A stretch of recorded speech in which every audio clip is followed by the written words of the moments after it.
how did you navigate that between the doctors and family Mm-hmm. to stick to your intuition? Because a lot of people get talked out of it. I've seen Mm-hmm. so many patients that are holistic minded, but then they get that scary diagnosis.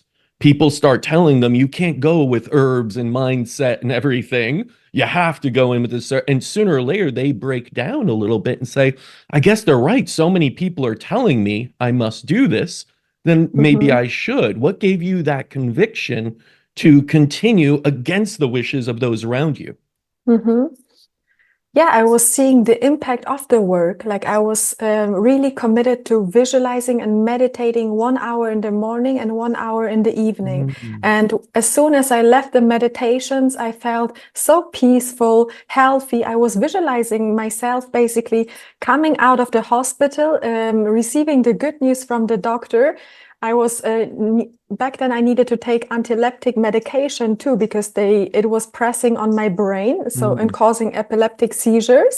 So I saw myself throwing them into the trash and my mom standing there and I told her the good news and I was hugging her full of gratitude and my meditations and visualizations were so powerful that often I started crying out of gratitude and I felt the healing already occurred on the mat where I was meditating.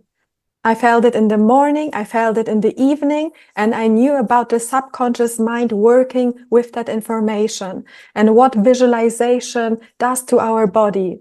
That the same chemical and physiological responses are being activated as if this event is happening now. This is precisely what Michael Phelps attributed to his success, right? He actually felt the water before he got in. He swam every stroke over and over in his Mm-hmm. mind Mm-hmm. and felt what it would be like to be up on the podium and winning, that gratitude, that feeling of success. I believe that's what a lot of people don't get about visualization. They just think it's picturing things in your head.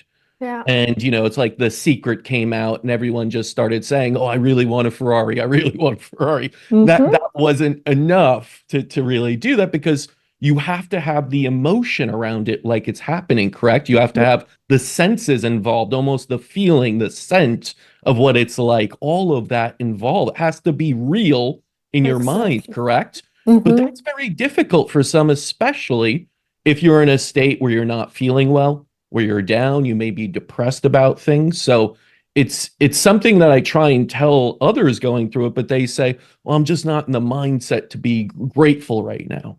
Mm-hmm. How are you able to bring such emotion in that countered so much that was fear, that was doubt, that was everything else? Were there any techniques there in the visualizations themselves that led you to more successful outcomes? Mm-hmm. Yeah, first of all, I recommend creating that visualization story. Like for Mm. me, as I mentioned, it was the story how I received the good news, throwing the pills away as a symbol of ending of that era, and also hugging my mom, involving loved ones into the visualization allows us to feel even more gratitude, even Mhm. more joy, because our family wants us to be healthy. And seeing the mom being super excited for me, I could cry even now from it.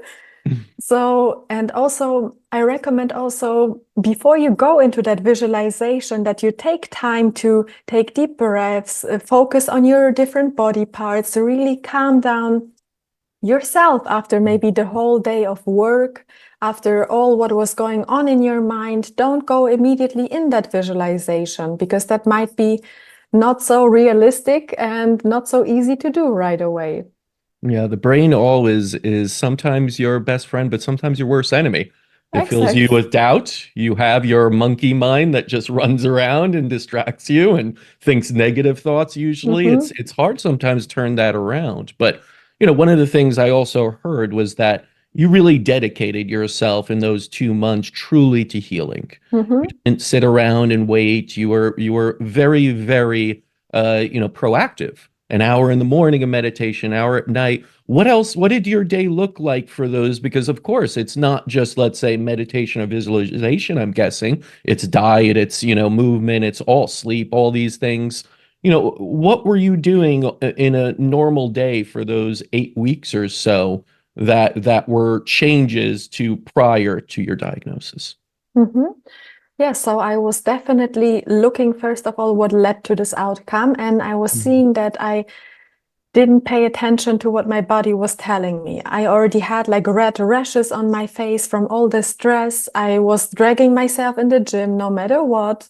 So I was trying to not set myself an alarm, to allow myself to sleep as much as my body needed in that moment, to also take moments to just be, not only do. We're human beings, not Not human doings. doings. Yeah. So that was a very crucial thing. And most of health issues that we have right now, the main issue or the root cause of it is stress. Mhm.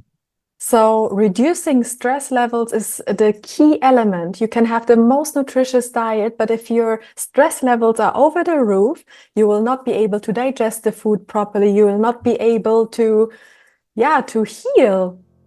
You need to have a good environment in order to start the healing process.